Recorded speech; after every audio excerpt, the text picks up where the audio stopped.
دنیا میں کوئی ایسا ترازو تیار نہیں ہوا جس میں آواز کا وزن تولا جا سکے، اور کوئی ایسا پیمانہ نہیں جس سے آواز کا وزن ناپا جا سکے۔ یہ خاصا مشکل کام ہے۔ آپ کیسے کوئی انسانی گلے میں یہ تو لگا نہیں ہوا کہ والیم اتنا کر لیں گے تو آواز اتنی ہے، تھوڑا بڑھا لیں گے تو اتنی ہے۔ اس کے باوجود حکم دے دیا گیا کہ جب تم نے میرے محبوب علیہ السلام کے پاس آنا ہے تو پھر تم نے غور کر لینا ہے، تمہاری آواز میرے نبی کی آواز سے اونچی نہیں ہونی چاہیے۔ حضرت ثابت بن قیس رضی اللہ تعالیٰ عنہ ایک صحابی تھے۔ حضرت ثابت بن قیس رضی اللہ تعالیٰ عنہ نبی کریم علیہ السلام کے صحابی تھے، تو انہیں ثقل سماعت کا مسئلہ تھا، تھوڑا سا اونچا سنتے تھے۔ جو آدمی اونچا سنتا ہے نا وہ بولتا بھی اونچا ہی ہے۔ اونچا سنتے تھے تو پھر بولتے بھی اونچا ہی تھے۔ کیونکہ ذرا اونچا بولتے تھے تو اب آپ اس بات کو سمجھ لیں، اس شان نزول کی روشنی میں اس آیت کو سمجھیں کہ وہ جان بوجھ کے اونچا نہیں بولتے تھے، مجبور تھے، مجبوراً اونچا بولتے تھے۔ لیکن رب کریم کو یہ ادا بھی پسند نہیں آئی، فرمایا مجبوری جتنی بھی ہو میرے نبی کا ادب قائم رکھنا ہے، ادب تم نے قائم رکھنا ہے۔ حضرت ثابت بن قیس رضی اللہ تعالیٰ عنہ نے جب یہ بات سنی تو وہ اپنے گھر کے کونے میں بیٹھ کے رونا شروع کر دیا۔ بڑے دن روتے رہے، بڑے دن بڑی تکلیف میں رہے کہ یار یہ مجھ سے کیا ہو گیا ہے۔ میں حضور کی بارگاہ میں اونچا بول بیٹھا اور روئے، اور بڑی شدت کے ساتھ آہوزاری کی۔ جب 2-3 دن تشریف نہ لائے، حاضر نہ ہوئے، تو اللہ کے رسول صلی اللہ علیہ وسلم نے ان کے محلے کے لوگوں سے، صحابہ سے فرمایا کہ ثابت نہیں آ رہے۔ عرض کی حضور وہ تو روتے رہتے ہیں سارا دن اور بڑے پریشان ہیں۔ حضور نے فرمایا جاؤ کوئی اسے جا کے کہو کہ تجھے تیرے رسول نے بلایا ہے، جاؤ جا کے کہو کہ تجھے حضور نے تجھے محبوب بلاوے، ایک دم تے پھر سر دو پیر بنائیے، او سر منگے تے سر دے دئیے، تے کدے بھی دیر نہ لائیے، تے یار دا کدے بھی گلا نہ کریے، پاواں سیک دئی مر جائیے، آزم یاد تے لائیے نہ، جے لائیے تے پھر توڑ نبھائیے۔ پیغام کیا سرکار کا، تو دوڑے آئے اور آ کے حضور کے قدموں میں بیٹھ گئے، رو پڑے، کہنے لگے حضور میں جان بوجھ کے نہیں کرتا تھا، میں مجبور، میں تکلیف میں ہوں۔ میرے رسول کریم صلی اللہ علیہ وسلم نے کہا اٹھ ذرا میرے گلے سے لا، اور فرمایا اگر تو میرا اتنا اکرام کرتا ہے، اتنی تعظیم کرتا ہے، تو پھر سن، اللہ تجھے 3 نعمتیں عطا کرے گا۔ وہ جو بے ادبی کرنے والے تھے ان سے کہا ان تحبط اعمالکم، تمہارے اعمال ضائع ہو جائیں گے، اور ادب کرنے والوں سے کیا کہا؟ فرمایا اللہ 3 نعمتیں دے گا۔ کون کون سی؟ حضور فرمانے لگے رب تجھے عزت والی زندگی عطا کرے گا، اور رب تجھے شہادت کی موت دے گا، اور قیامت کے دن بغیر حساب کتاب جنت عطا کرے گا۔ یہ دور جب سے تیزی سے بڑھا ہے نا آگے، تو لوگوں نے محنت کر کے بے ادبیاں پروموٹ کی ہیں، کوشش کی گئی ہے بے ادبی پروموٹ کرنے کی۔ ہمارے ہاں یونیورسٹی کے پڑھے لکھے لوگوں سے لے کر دیہاتوں کے عام لوگوں تک ادب والا معاملہ نہ بڑا خراب ہو گیا، یعنی ہمارے لیے مسئلہ ہی کوئی نہیں، جس کی مرضی عزت اچھال دیتے، مسئلہ ہی کوئی نہیں۔ یہ جو ادب ہوتا ہے نا، اس سے خوشبو آتی ہے، اور بے ادبی سے بدبو پھیلتی ہے، تعفن پھیلتا ہے۔ بے ادبی تکلیفوں کو جنم دیتی ہے۔ کچھ لوگ کہتے ہیں جی مطلب میں نے بات ہی کی ہے، کیا ہو گیا ہے؟ بھئی بات ادب سے کرو گے تو اس سے مٹھاس پھیلے گی، اور بے ادبی سے کرو گے تو اس سے تعلق خراب ہوگا۔ ہمیں نہ بات کرنے کا سلیقہ رہا، نہ ملنے کا سلیقہ رہا، نہ آنے جانے کا رویہ ٹھیک رہا، اس سے خرابی ہونے لگتی ہے۔ آپ دیکھیں نا، ماں باپ کو بندہ پیسے دے، لاکھوں میں خرچہ دے، کپڑے خرید کے دے، سارے کام ان کے کرے، لیکن کبھی مہینے میں ایک دفعہ بے ادبی بھی کر لے، وہ راضی رہیں گے؟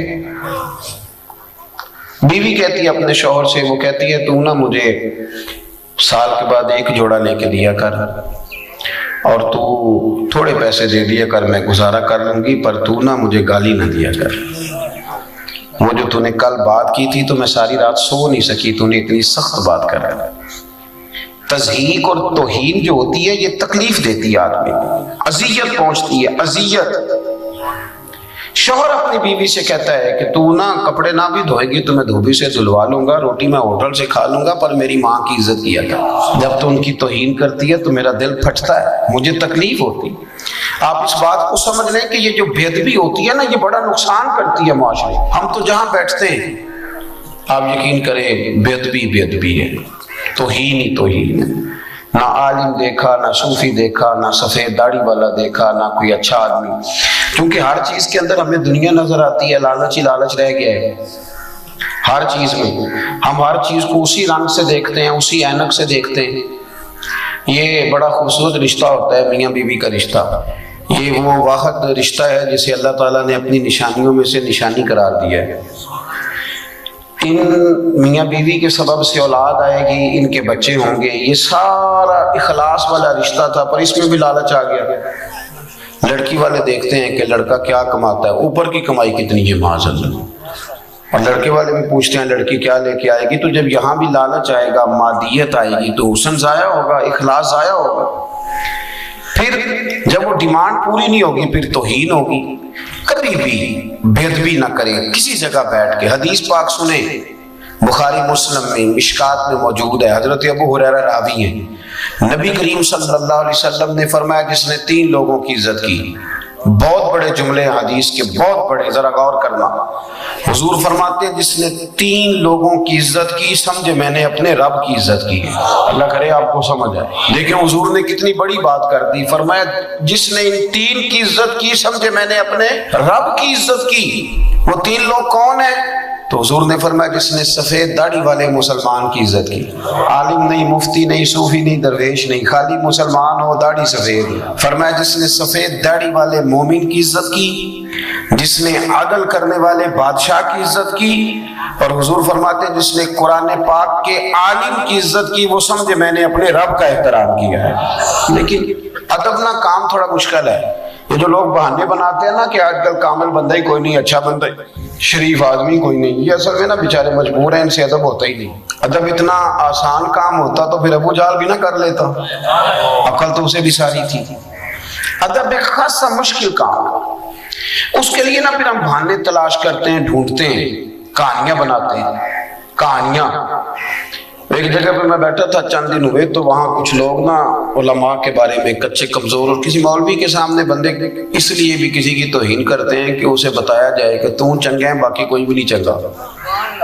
حالانکہ اس طرح کے بندے بڑے سیانے ہوتے ہیں، وہ جب یہاں سے اٹھ کے جاتے ہیں تو دوسرے کو بھی یہی سٹوری سناتے ہیں، جا کے بڑے تیز ہوتے ہیں۔ تو میں نے کہا یار چھوڑیں، آپ ایک بہترین عالم کے بارے میں اس طرح کی باتیں کیوں کر رہے ہیں؟ کہتے پیسے بڑے لیندہ جی، 40,000 روپیہ مانگتا ہے۔ تو میں کہ کیوں دیندے ہو آپ؟ مجھے ایک بات بتائیں، جو چیز مارکیٹ میں بکے نہ اس کا کوئی خریدار ہوتا ہے؟ بنتی چیز تب ہے جب اسے کوئی خریدتا ہے۔ ہم نے پہلے مارکیٹیں بنائی ہیں، بندے خریدنے شروع کیے ہیں، پیسے دینے شروع کیے ہیں، بندے خراب کیے ہیں، پھر ہم نے تنقید کرنی شروع کر دی۔ آپ نہ خریدیں وہ مال خود بخود نہیں بکے گا، خریدتے ہیں اس کے بعد توہین کرتے ہیں۔ توہین نہیں کریں، اس سے تعفن پیدا ہوتا ہے، یہ نظریہ ٹھیک نہیں۔ آپ اکرام کریں، احترام کریں، ادب کریں۔ ادب بڑا حسن ہے، ادب بڑا وقار ہے، ادب سے انسان کے اخلاق کا پتہ چلتا ہے، ادب کے ساتھ اس کی سیرت چمکتی ہے، ادب کے ساتھ بہت ساری چیزیں ایسی ہوتی ہیں جو نکھر کے باہر آتی ہیں۔ آپ اکرام کریں، آپ احترام کریں۔ حضرت ابو درداء رضی اللہ تعالیٰ عنہ فرماتے ہیں نبی کریم صلی اللہ علیہ وسلم کی بارگاہ میں حاضر ہوا، سرکار دو عالم صلی اللہ علیہ وسلم کے چہرے پر میں نے کچھ ناراضگی دیکھی۔ تو میں نے کہا حضور آپ ناراض ہیں؟ تو حضور نے فرمایا ہاں، مجھے تمہارے ایک فعل نے ناراض کیا ہے۔ تو حضرت ابو درداء کہتے ہیں میرے تو پیروں تلے زمین ہی نکل گئی، حضور ناراض ہو گئے۔ تو میں نے عرض کی یا رسول اللہ صلی اللہ علیہ وسلم مجھ سے کیا غلطی ہوئی؟ تو حضور نے فرمایا ابو درداء آج تم گلی میں چل رہے تھے؟ یا رسول اللہ میں چل رہا تھا۔ فرمایا ابو بکر صدیق بھی ساتھ تھے؟ حضور وہ بھی ساتھ تھے۔ فرمایا تم نے سوچا ہی نہیں، تم میرے ابو بکر کے آگے آگے چل رہے تھے، تم نے یہ غور ہی نہیں کیا، تم ابو بکر صدیق کو پشت کر کے چل رہے تھے۔ پھر حضور نے فرمایا ابو درداء سن لو، نہ کسی پہ سورج غروب ہوا نہ طلوع ہوا جو میرے ابو بکر صدیق سے افضل ہو۔ اگر آپ اکرام ہی نہیں کرتے، آپ احترام ہی نہیں کرتے، آپ کا مزاج ہی نہیں، تو پھر دیکھیں نا بات اتنی پھیلی ہے کہ بندے کو بیچارے کو منہ دھونے کا پتہ نہیں، اسے لفظ بھی سیدھے نہیں بیان کرنے آتے، اور وہ تبصرہ کرتا ہے صحابہ پر، اہل بیت پر، ان لوگوں پر تبصرہ کرتا ہے جن کے نام بھی وضو کر کے لینے چاہیے، وہ ان کی بات کرتا ہے جن کے بارے میں انسان کو بڑا سوچ سمجھ کے بات کرنی چاہیے، بڑا اس کا لب و لہجہ ٹھیک ہونا چاہیے، بڑا درست ہونا چاہیے۔ لیکن ہمارے ہاں شدت کے ساتھ بے ادبی نے رواج پکڑا ہے، اور میں بڑی درد کے ساتھ آپ کی خدمت میں عرض کرتا ہوں کہ ادب والی جماعت کے اندر بے ادب لوگ پیدا ہوتے جا رہے ہیں۔ ادب والی جماعت کے اندر جو کسی کو کچھ نہیں سمجھتے، پگڑیاں اچھالتے، سخت جملوں کے ساتھ بات کرتے ہیں، سخت گیر ان کا رویہ ہوتا جا رہا ہے۔ اکرام کرے، احترام کرے، ادب کرے۔ میرے رسول کریم سید عالم صلی اللہ تعالی علیہ وآلہ وسلم کے صحابہ ادب کے معاملے میں وہ سمجھتے تھے کہ یہ مقام ادب ہے، پھر وہ وہاں ادب ہی کرتے تھے۔ حضرت عمر فاروق اپنے مزاج کے لحاظ سے سخت تھے، اصول پسند تھے، کوئی آدمی قریب نہیں جا پاتا تھا، لیکن جہاں مقام ادب آتا تھا تو حضرت عمر بھی وہاں جھک جایا کرتے، جہاں مقام ادب آتا تھا وہاں جناب عمر بھی جھکتے تھے۔ ایک دن نا صحابہ کرام نے مسجد میں بیٹھ کے یہ میٹنگ کی کہ یار حضرت نبی رحمت علیہ السلام کے زمانہ مبارکہ میں تو بظاہر غربت تھی، حضرت ابوبکر صدیق کے دور میں بھی اسلام پر زیادہ وسعت نہیں ہوئی تھی، اب تو اللہ نے کھول دیا بڑا کچھ، اب تو لاکھوں کا مال آ رہا ہے، بے حساب دینار آ رہے ہیں، پر عمر فاروق کا کرتا وہی پھٹا پرانا۔ آپ کو پتہ ہے نا پیسے آ جائیں تو بال بھی مشورہ دین لا پہ دینے کے بعد یہ دور بدل گیا ہے، تو کہا جناب وہی پھٹا پرانا کرتا، اور پھر 50 ہزار دینار حضرت عمر کے حصے میں آئے ہیں۔ جب بدری صحابہ کو طائف ملے تو عمر مسجد سے نکلتے ہیں تو گھر جانے تک سارے پیسے بانٹ دیتے ہیں، تو عمر سے کہنا کرتا ہی بدل لے، یہ مسجد میں میٹنگ ہو گئی، طے ہو گیا، کہنا ہے جی کہنا ہے، کہنا چاہیے کہنا چاہیے۔ ایک صحابی بولے، کہنے لگے کہنا تو چاہیے پر وہ شعر بھی بتاؤ جو عمر سے بات کرے گا، کوئی بندہ جو حضرت عمر سے بات کرے وہ بھی بتائیں۔ تو صحابہ کہنے لگے ایک بندہ ہے، وہ کہیں گے تو عمر مان جائیں گے، وہ کون ہے؟ کہا مولا علی شیر خدا کرم اللہ تعالی وجہ الکریم، ان کی بڑی قربتیں ہیں آپس میں، بڑا پیار ہے، علی کہیں گے تو عمر مان جائیں گے۔ کٹھے ہو کے جناب مولا علی شیر خدا سے عرض کی کہ آپ حضرت عمر سے کہیں کہ کرتا بدل لیں۔ حضرت علی کہنے لگے بات تمہاری ٹھیک ہے، اور یہ بھی ٹھیک ہے کہ عمر میرا بڑا حیا کرتے ہیں، اور یہ بھی ٹھیک ہے کہ جیسے میں کہوں گا ویسے وہ کر لیں گے، پر کوئی اور بات ہوتی تو میں کہہ دیتا، یہ والی بات میں نے بھی کوئی نہیں کہہ دی، یہ میں عمر کی طبیعت کو، مزاج کو، ان کی میں جانتا ہوں روح کی غذا کیا ہے، یہ نہیں میں نے بات کرنا۔ انہوں نے کہا جی پھر کیا مطلب ہوا کہ عمر فاروق سے کوئی بات کر ہی نہیں سکتا؟ تو حضرت علی کہنے لگے ایسی بھی بات کوئی نہیں، میں تمہیں ایک ہستی بتاتا ہوں، وہ جیسے کہیں گی عمر ویسے کریں گے۔ کہا وہ کون؟ تو جناب علی کہنے لگے سیدہ عائشہ صدیقہ۔ حضرت عائشہ صدیقہ ام المومنین ہے، مومنوں کی ماں ہیں، وہ جیسے کہیں گی عمر ویسے ہی کریں گے۔ دیکھیں نا حضرت عمر فاروق امیر المومنین ہیں، ویسے بھی عمر میں بڑے تھے سیدہ عائشہ صدیقہ سے، لیکن پیغام گیا حضرت عائشہ کا، صحابہ نے جا کر حضرت عائشہ صدیقہ سے کہا کہ آپ بات کریں، تو آپ نے پیغام بھیجا، فرمایا بالکل کہنا چاہیے عمر سے کہ کرتا بدل لے، ویسے بھی سرکار دو عالم علیہ السلام کا فرمان موجود ہے کہ اللہ تعالیٰ نعمت دے تو اس کا اثر دیکھنا پسند کرتا ہے، تو کہنا چاہیے۔ کہتے ہیں جناب عائشہ صدیقہ رضی اللہ تعالیٰ عنہ نے پیغام بھیجا، حضرت عمر کو کیسر و کسرا کے بادشاہ بلاتے تھے تو فرماتے تھے جاؤ دوڑ جاؤ، میرے پاس ٹائم نہیں، لیکن جناب عائشہ صدیقہ کا جب پیغام گیا تو حضرت عمر نے 1 منٹ نہیں لگایا۔ کچھ یار ضروری ہے کہ ہر جگہ گردن اکڑ کے بندہ چلے، 1 منٹ میں پہنچے۔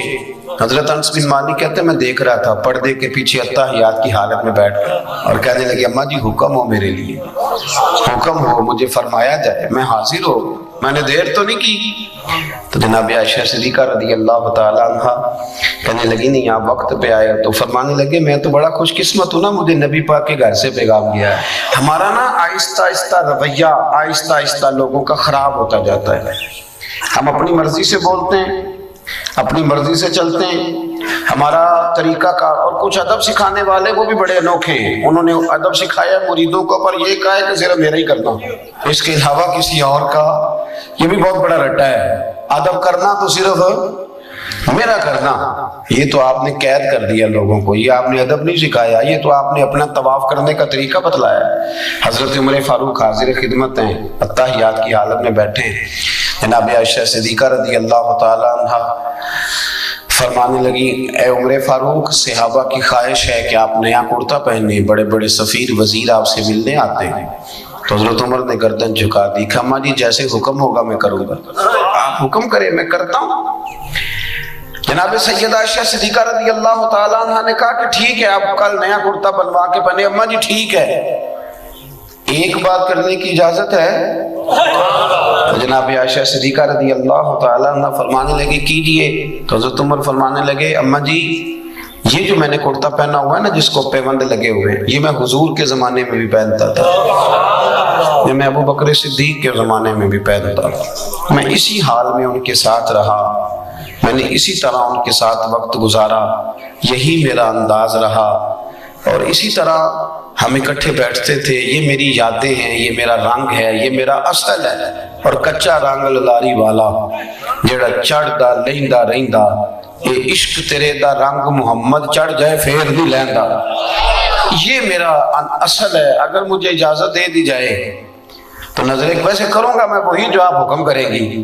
جناب عائشہ نے جب یہ بات سنی تو رو پڑی، پلو بھیگ گیا آنسوؤں سے، کہنے لگی عمر آپ جائیں، جیسے آپ کا دل کرے آپ کریں، پر ایک بات میری سمجھ میں آ گئی ہے، رب نے آپ کو بڑا ہی ادب ادا کیا ہے، آپ بڑے اکرام والے۔ آپ یقین کریں وہ جن لوگوں کا بڑا دعویٰ ہے نا ادب کرنے کا، ان کے بھی جملوں سے ادب نظر آتا ہے، عمل سے ادب نظر نہیں آتا۔ وہ پہلے اینک لگاتے ہیں اچھی طرح تنقید کی، اچھی طرح اوپر سے لے کر نیچے تک بندہ پرکھتے ہیں کہ اگر کوئی کمزوری نظر آ گئی ہے تو پہلے میں بچ جاؤں، قریب نہ مجھے جانا پڑے، میں تنقید کروں، پہلے وہ اینک لگاتے ہیں۔ اور پھر بھی اگر کوئی ان کی پہنچ پہ پورا اتر ہی آئے تو پھر بھی جو ان کا انداز ہے وہ انداز بتاتا نہیں کہ ان کے اندر ادب ہے، تھوڑا سا ترک ہوتا ہے، تھوڑی احتیاط ہوتی ہے، تھوڑا ایک سلیقہ ہوتا ہے، اور بات کرنے میں، چلنے میں، اٹھنے میں۔ حضرت امام مالک رحمۃ اللہ تعالیٰ علیہ کے دروازے پہ کوئی آ کے دستک دیتا تو آپ فرماتے جاؤ پوچھو، کوئی فقہی مسئلہ پوچھنے آیا یا حدیث پاک سننے آیا؟ تو لوگ جا کے پوچھتے، عرض کرتے حضور، وہ کہتا میں نے نبی پاک علیہ السلام کی حدیث سننی ہے۔ تو امام مالک اٹھتے، پہلے غسل کرتے، پھر جبہ پہنتے، پھر امامہ باندھتے، پھر خوشبو لگاتے، پھر ایک بندہ سامنے بیٹھا، آپ ذرا غور کریں، ایک بندہ سامنے بیٹھا ہے حدیث پوچھنے آیا ہے، تو امام صاحب اس کے ساتھ نہیں بیٹھتے تھے بلکہ ممبر پہ بیٹھتے تھے، بن سنور کے سج کے ممبر پہ بیٹھتے تھے، اور پھر کہتے تھے اب میں تمہیں رسول اللہ کی حدیث سناتا ہوں، اب میں تمہیں حدیث سناتا ہوں، یہ حدیث کا ادب ہے، یہ اس کا اکرام ہے، یہ اس کی تعظیم ہے۔ اپنی طبیعت میں ادب لائیں، بات کریں تو ذرا سنبھل کر، گفتگو کریں تو ذرا سوچ کر۔ جب آپ کسی کا اکرام کرتے، جب آپ کسی کا احترام کرتے، حضرت خواجہ نظام الدین صاحب محبوب الہی رحمۃ اللہ علیہ سے آ کے ایک شخص نے کہا حضرت صاحب میرا پیر کامل نہیں، میں نے آپ سے بیعت کرنی ہے۔ تو آپ فرمانے لگے تجھے کیسے پتا چلا وہ کامل نہیں؟ کامل کا پتہ بھی تو کسی کامل کو چلتا ہے نا، پہلے تو نے یہ دعویٰ کیا ہے کہ میں کامل ہوں، اس لیے تو پتہ چلا نا۔ آپ فرمانے لگے کچھ شرعی قباحت، کہنے لگا جی نہیں شریعت میں تو کوئی ایسا مسئلہ نہیں، شریعت کے دائروں پر پورے اترتے ہیں۔ تو خواجہ نظام الدین صاحب محبوب الہی رحمۃ اللہ تعالیٰ علیہ ارشاد فرمانے لگے تو اللہ کی رضا کے لیے اسی کی خدمت کر اور اسی کا ادب کر، تو ادب کر تو خدمت کر، کامل نہ ہوا نا تو اللہ تیرے خلوص کی برکت سے اسے کامل کر دے گا، لیکن بے ادبی نہ کر، توہین نہ کر کبھی بھی۔ یہاں تو نا میں نے شروع میں کہا اہل حق بھی بٹ گئے ہیں، ہم اپنے ماننے والوں کو یہ تربیت کرتے ہیں کہ کسی اور کی تعظیم بالکل نہ کرنا، میری کرنا، اور بڑے بڑے بہانوں سے۔ یہ طریقہ درست نہیں، یہ تو آپ بے ادبی کو پروموٹ کر رہے ہیں۔ ادب کرے، اکرام کرے، ہمیں کیا لگے، ہم نے تو ادب کرنا ہے کہ بندہ نبی پاک کے مصلی پہ کھڑا ہے، ہم نے تو ادب کرنا ہے وہ نبی پاک کے ممبر پہ بیٹھا ہے۔ بندہ دیکھنا کوئی ضروری تو نہیں نا، نسبت دیکھنی ہے، نسبت دیکھنی ہے، نسبت۔ وہ اب نا ایک اور بھی بحث ہونے لگی ہے، فلانا سید ہے اور فلانا سید ہے۔ میں کہ اللہ اللہ تیرے کو صاحب پوچھنا ہے، بھی صاحب کر کے دس کیڑا ہے تے کیڑا نہیں۔ میرے اعلیٰ حضرت بریلوی رحمۃ اللہ نے لکھا ہے جو کہتا ہے نا میں سید ہوں اس کا ادب کرو، تمہیں اللہ ادب کرنے کا اجر عطا کرے گا۔ تمہیں بحث کرنے کی بھلا کیوں ضرورت پیش آئی؟ تم نے تھرمامیٹر پکڑا، لوگوں کو چیک کرتے پھرتے ہو۔ ادب کریں، اکرام کریں، اس سے آپ کا وقار بڑھے۔ حضرت خواجہ قمر الدین سیالوی رحمۃ اللہ، حضرت شیخ الاسلام رحمۃ اللہ نے پنڈی کے علاقے میں تشریف لے گئے تھے، تو وہاں ایک شاہ جی تھے، وہ بڑی خوبصورت تلاوت کرتے تھے، بڑا سونا قرآن شریف پڑھتے تھے۔ تو حضرت جب جاتے تھے تو ان کے پیچھے نماز پڑھتے تھے، بزرگ عالم تھے۔ تو ان کے پیچھے نماز پڑھی، کچھ اور علماء بھی ساتھ تھے، ان کے پیچھے جب نماز پڑھی تو وہ نماز کے بعد پتہ چلا کہ شاہ جی سے کوئی ایسی اہم غلطی ہو گئی ہے کہ نماز تو ہوئی ہی نہیں سرے سے۔ ہمارے بندے تو لقمہ دینے میں بھی 1 منٹ لگاتے ہیں نا، آپ کو پتہ ہے نا، 1 منٹ لگتا ہے لوگ اسی وقت لقمہ، بلکہ پتہ چل جائے صحیح کہ یہ غلطی ہے، پھر تو خیر صلی اللہ مہربانی فرمائے، پھر تو نہ اور دیکھیں کہ بزرگوں کا طریقہ تھا، اگر کوئی عالم کے اندر غلطی محسوس کرتے تھے تو پوچھتے تھے کہ یہ آپ نے کام کیا، اس کی کیا حکمت تھی؟ لیکن وہ بعض بندے پا نہ پڑی تھے، ہاں جی تسی تے بابا سیانے ہو، بڑی گلاں تو اگے بھی ہو گئی، وہ فٹافٹ لقمہ 1 منٹ سے پہلے، مینوں بھی پوچھ لیا گیا، اور ٹھہر جا پہلے پوچھ تو لے، حکمت تو ذرا دیکھ لے، لیکن وہ جلدی ہے نا، مجھے یہ تھوڑا مرض ہے الرجی کا، پیروں پہ زیادہ ہے، میں کچھ سفر زیادہ کرتا ہوں تو تکلیف میں رہتا ہوں، میں نا ایک ٹانگ بچھا کے دوسری کھڑی کر کے روٹی نہیں کھا سکتا کیونکہ وہ سارے میرے پیر زخمی رہتے ہیں۔ تو میں ایک جگہ آلتی پالتی مار کے بیٹھ کے روٹی کھا رہا تھا تو ایک بندہ مجھے سبق درس دینے آ گیا، کہندا حضرت صاحب پھر کو ویکھے گا تے گلا کرے گا، سنت انج نہیں، میں کہ تبلیغ دا طریقہ بھی انج نہیں، آپ کو مجھ سے پوچھ تو لینا چاہیے تھا کہ جناب مسئلہ کیا ہے، آپ نے پوچھا ہی نہیں، آپ کو نہیں پتا کہ قرآن پاک نے کہا ادعو الی سبیل ربک بالحکمہ، جب کسی کو دین کی دعوت دو تو دانائی کے ساتھ دو، آپ پہلے پوچھ تو لیتے، آپ نے تو فٹافٹ جلدی کر دی، اور میں نے موزے اتار کے دکھایا تو کہنے لگا جی میں معذرت چاہنا، تو میں کہے جی گل تو پہلو سوچ دو تے پھر ذرا تیرے لیے تھوڑی آسانی ہوتی، لیکن ہم اس طرف جانے کو تیار۔ وہ ایک شاعر نے کہا تھا بھائی کچھ تو مجبوریاں رہی ہوں گی، کچھ تو مجبوریاں رہی ہوں گی، یوں ہی کوئی بے وفا نہیں ہوتا، کہیں تو کوئی تکلیف ہوتی ہے تو انسان بعض اوقات کسی طرف بڑھتا ہے، لیکن فٹافٹ 1 منٹ سے پہلے لوگ تنقید کرتے ہیں اور سانس نہیں لیتے، کھڑا ہی نہیں ہونے دیتے۔ خواجہ قمر الدین سیالوی رحمۃ اللہ تعالیٰ علیہ نے سید صاحب کے پیچھے نماز پڑھی، عالم تھے، سید تھے، حافظ تھے، قاری تھے، غلطی ہو گئی اور غلطی اتنی واضح ہے کہ نماز ہی نہیں ہوئی۔ ذرا سننا، میں ہوتا تو میرا تو فتویٰ بالکل میری جیب میں ہے، جانے کب مار دے کوئی مجھے کافر کر کے، شہر کا شہر مسلمان بنا بیٹھا ہے، اسی وقت فتویٰ دیتا اور ختم کر دیتا ہر شے، اتنی عمر ہوگی نماز ہی نہیں پڑھانی ہوگی، پتہ نہیں کیا کچھ کہہ دیتے معاذ اللہ۔ تو وہ علماء ساتھ تھے، وہ آہستہ آہستہ اشارے ہونے لگے کہ نماز نہیں ہوئی، نماز نہیں ہوئی، تو خواجہ صاحب رحمۃ اللہ علیہ فرمانے لگے پتہ مجھے بھی ہے نماز نہیں ہوئی، لیکن یہ عام بندہ نہیں، یہ سید زیادہ ہے، ان کو لقمہ دینا ہے تو میں کچھ جملہ تلاش کر رہا ہوں، کوئی لفظ مل جائے تو لقمہ دوں۔ خواجہ صاحب بڑے منطقی فلسفی تھے، پر بعض ادب والی جگہ ہوتی ہیں جہاں منطق فلسفے ختم ہو جاتے ہیں، وہاں ادب، دیکھیں نا اعلیٰ حضرت سے بڑا منطقی فلسفی کوئی نہیں، جب ان کا کلام پڑھتے ہیں تو یوں لگتا ہے کہ لفظ خود اعلیٰ حضرت کے سامنے کھڑے ہو جاتے تھے کہ مجھے لکھو، زمین و زمان تمہارے لیے، مکین و مکان۔ اب ذرا دیکھیں تو یہ ایک سیل رواں ہے، لیکن جب سادات کی بات آئی، جب ادب کی بات آئی، جب بات ختم ہو جاتی ہے نا تو پھر بندہ کہتا ہے کیا ہی بات ہے، لفظ ختم ہو جائے تو پھر بندہ کہتا ہے، اعلیٰ حضرت بھی فرماتے ہیں کیا بات رضا اس چمنستان کرم کی، زہرا ہے کلی جس میں حسن اور حسین پھول۔ خواجہ صاحب رحمۃ اللہ تعالیٰ علیہ کہنے لگے یہ عام بندہ نہیں نا، سید ہے اور عالم ہے، ان کو لقمہ بھی دینا ہے تو ذرا ہوش سے دینا ہے، ادب سے دینا ہے، ادب سے۔ کہنے لگے ٹھہر جاؤ ذرا، مجھے لفظ تلاش کر لینے دو، کوئی لفظ ملتا ہے تو پھر شاہ جی کو بتاتا ہوں کہ نماز نہیں ہوئی۔ تھوڑی دیر کے بعد فرمانے لگے لو بھائی علماء کرام لفظ مل گیا ہے۔ اب میں شاہ جی کو لقمہ دینے لگا، جیب سے 100 کا نوٹ نکالا، آگے بڑھے، شاہ جی کو نذرانہ دیا، پھر ہاتھ چومے، اور دیکھو لقمہ دینے کا انداز۔ فرمانے لگے شاہ جی آپ نے نماز پڑھائی ہے، مزہ بڑا آیا ہے، نماز آپ نے پڑھائی ہے، مزہ بڑا آیا ہے، ذرا یہی نماز ایک دفعہ دوبارہ نہیں پڑھا دیتے؟ مزہ بڑا آیا، ذرا یہی نماز ایک دفعہ دوبارہ نہیں پڑھا دیتے؟ شاہ جی بڑے سیانے تھے، کہنے لگا لگ رہا تھا مجھے کہ نماز نہیں ہوئی، لیکن چلے آپ نے بتایا تو میں سمجھ گیا ہوں کہ آپ نے مسئلہ بھی بتا دیا ہے اور ادب بھی قائم رکھا ہے، بات بھی سمجھا، بے ادبی نہ کریں زندگی میں، توہین نہ کریں۔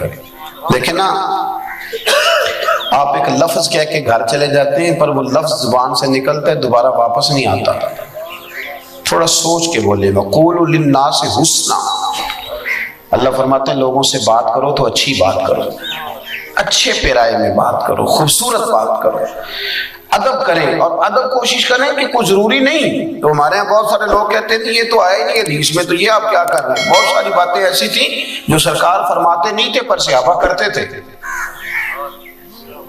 حضرت اسلم بن شریح رضی اللہ تعالیٰ عنہ حضور کے صحابی ہیں، ان کی ڈیوٹی تھی نبی پاک کے گھوڑے پر کجاوا باندھنے کی۔ تو رات کو پوچھ لیتے تھے کہ یا رسول اللہ صلی اللہ علیہ وسلم صبح کہیں جانا تو نہیں؟ تو اگر حضور فرماتے ہیں ہاں جانا ہے، تو وہ اس وقت گھوڑے پہ کجاوا باندھ کے تیار کر کے پیش کر دیتے۔ ایک دن رات کو پوچھنے لگے کہ حضور کہیں جانا ہے، فرمایا فجر پڑھ کے جانا ہے۔ حضور نے فجر کی نماز پڑھائی، باہر نکلے تو گھوڑا تیار تھا، کجاوا بندھا ہوا تھا۔ اللہ کے محبوب گھوڑے پہ بیٹھے سفر کیا، واپس آئے تو فرمایا ذرا اسلم بن شریح کو تو بلاؤ۔ وہ حاضر خدمت ہوئے تو سرکار فرمانے لگے آج کجاوا تم نے نہیں باندھا۔ تو وہ رو پڑے، کہنے سگے سونیا میرے پیر باندھنے کا انداز بھی آپ کو پتہ ہے؟ تو حضور فرمانے لگے مجھے پتہ چل گیا کہ یہ سٹائل تیرا نہیں ہے، آج تو نے نہیں باندھا۔ حضور نے کہا نہیں تھا، حکم نہیں دیا تھا، پر ان کا ادب کرنے کا طریقہ دیکھیں۔ عرض کرنے لگے یا رسول اللہ صلی اللہ تعالیٰ علیہ وسلم، رات کو نا میرے اوپر غسل فرض تھا، جب میں صبح اٹھا ہوں تو غسل فرض تھا، اب اگر میں غسل کر کے کجاوا باندھتا تھا تو حکم ماننے میں دیر ہوتی تھی، اور یہ بھی بے ادبی ہے، اور حضور یہ میری غیرت گوارا نہیں کرتی تھی کہ میں نے غسل کرنا ہو اور میں آپ کے گھوڑے کو بھی ہاتھ لگاؤں اور گھوڑے کے کجاوے کو بھی ہاتھ لگاؤں، میں اس کو بھی بے ادبی سمجھتا ہوں، تو پھر میں نے کسی اور کی ڈیوٹی لگائی، کسی اور کی۔ کسی جگہ حکم نہیں تھا کہ تم نے غسل کرنا ہو تو میرے گھوڑے کو ہاتھ نہ لگانا، حکم نہیں تھا، پر وہ سمجھتے تھے کہ پائے نظر ہوش میں آ یہ کوہ نبی ہے، آنکھوں سے بھی چلنا یہاں بے ادبی ہے۔ اپنی زندگی میں ادب کرے اور اکرام کے ساتھ، ادب کے ساتھ۔ علامہ اسماعیل حقی نے لکھا ہے، بس بات ختم کرنے لگا ہوں، علامہ اسماعیل حقی رحمۃ اللہ نے لکھا ہے کہ ایاز کا جو بیٹا تھا نا تو اس کا نام تھا محمد بن ایاز، تو سلطان محمود غزنوی جب اس کو آواز دیتے تھے تو بڑے پیار سے، بڑے میٹھے، اور محمد بن ایاز میری بات سنو۔ تو ایک دن آواز دی، کہنے لگے ایاز کے بیٹے ذرا آنا، ایاز کے بیٹے ذرا۔ تو ایاز دوڑ کے حاضر ہوا، کہنے لگا حضور غلام زادے سے کوئی غلطی ہو گئی ہے؟ کہا کیوں، کیا ہوا؟ کہنے لگے آج آپ نے نام نہیں لیا، آپ نے کہا ایاز کا بیٹا، پہلے تو آپ محمد بن ایاز کہتے تھے، حالانکہ وہ نام اس کے بیٹے کا تھا، حضور کا نہیں تھا، حضور کے نام پر نام رکھا تھا۔ لیکن محمود غزنوی کیا کہتے ہیں، یہ دیکھیں، یہ بیٹھتے تھے نا حضرت ابو الحسن خرقانی کی بارگاہ میں، تو وہاں سے ادب سیکھا تھا۔ کیا کہنے لگے؟ کہنے لگے یہ نام میرے نبی کریم کے نام پہ رکھا گیا ہے، آج میرا وضو نہیں تھا اس لیے میں نے محمد بن ایاز نہیں کہا، میرا وضو نہیں تھا اس لیے میں نے یہ نام اپنی زبان سے ادا۔ تو اپنی زندگی میں نا آپ سمٹیں، بڑا بد نصیب ہوتا ہے وہ بیٹا، بد نصیب ترین وہ بیٹا ہے کہ جس کی اماں اس کے ساتھ بات کرنے میں 100 دفعہ سوچتی ہے کہ کہیں بدتمیزی نہ کر دے، اس کا والد سوچتا ہے کہ پتہ نہیں کہاں سے بولے گا، کوئی غلط بات ہی نہ کر دے، سوچ سمجھ کے جس کے ماں باپ، استاد، مشائخ بھی کھل کے بات نہ کرے، اور وہ بڑا نصیبوں والا ہے جس کا باپ بڑا جھڑکتا ہے پر وہ گردن جھکا کے رکھتا ہے، وہ گردن، وہ کہتا ہے میرا والد ہے، مجھے مار بھی دے تو میرا باپ ہے۔ یہ خوش نصیب لوگ ہوتے ہیں، خوش نصیب کہ جن کے ماں باپ کو پتہ ہوتا ہے کہ یہ کبھی بے ادبی نہیں کرے گا۔ وہ بڑا بد نصیب ہے کہ جس کے بڑے یہ سوچتے ہیں کہ نہ جانے یہ کیا کرے گا، کہاں بات کرے گا۔ تو میری ساری گفتگو کا خلاصہ یہ کہ زندگی ادب والی بنائیں، پیار والی بنائیں، پریم والی بنائیں۔ ایک ہمارے ہاں اور آج کا ریت چلی ہے جی، وہ کعبے کی طرف ٹانگیں کرنا کون سا حدیث میں منع آیا ہے، اور فلانی چیز جی آپ تو جان بوجھ کے کر رہے ہیں، اور اللہ تعالیٰ خیر کرے بہت سارے لوگ حرم شریف سے واپس آتے ہیں تو یہ کہانیاں سناتے ہیں آ کے۔ سن لیں، مشکات میں حدیث ہے، ایک شخص نے کعبے کی طرف منہ کر کے تھوک دیا تھا، کعبہ سامنے نہیں تھا، کعبے کی طرف، تو حضور نے فرمایا یہ کون ہے؟ یا رسول اللہ فلانی مسجد کا امام ہے۔ فرمایا آج کے بعد نماز نہ پڑھائے۔ نماز پڑھانے لگے تو لوگوں نے روک دیا، کہا آپ نماز نہیں پڑھائیں گے، نبی پاک علیہ السلام نے منع کیا۔ تو وہ حضور کی بارگاہ میں حاضر ہوئے، یا رسول اللہ آپ نے منع کیا؟ حضور نے فرمایا ہاں منع کیا ہے، تو نے میرے سامنے کعبے کی سمت منہ کر کے تھوکا، لفظ دے کے حدیث کے۔ حضور فرمانے لگے تو نے اللہ کو بھی اذیت دیا، اللہ کے رسول کو بھی اذیت دی، یعنی بے ادبی تو اذیت دیتی ہے، تکلیف۔ اور یہاں لوگ دلیلیں پوچھتے پھرتے ہیں، دلیلیں پوچھتے پھرتے ہیں۔ ادب کریں۔ کبھی بھی زندگی میں صحابہ، اہل بیت، تابعین، اولیاء، صوفیاء، علماء، حتیٰ کہ قاری، حافظ، ہمیں ادب کرنا ہے، ہماری ذمہ داری ادب ہے۔ کسی بندے کا عمل کیا ہے وہ حساب ہم نے نہیں لینا، وہ اللہ نے لینا ہے، وہ اللہ لے لے گا اپنے وقت پہ۔ ہم حساب ہی کرتے رہتے ہیں اور جو ہمارا اصل کام ہے وہ رہ جاتا ہے۔ دعا کرتا ہوں اللہ کی بارگاہ میں جو میں نے کہا میرا مالک اسے قبول فرمائے۔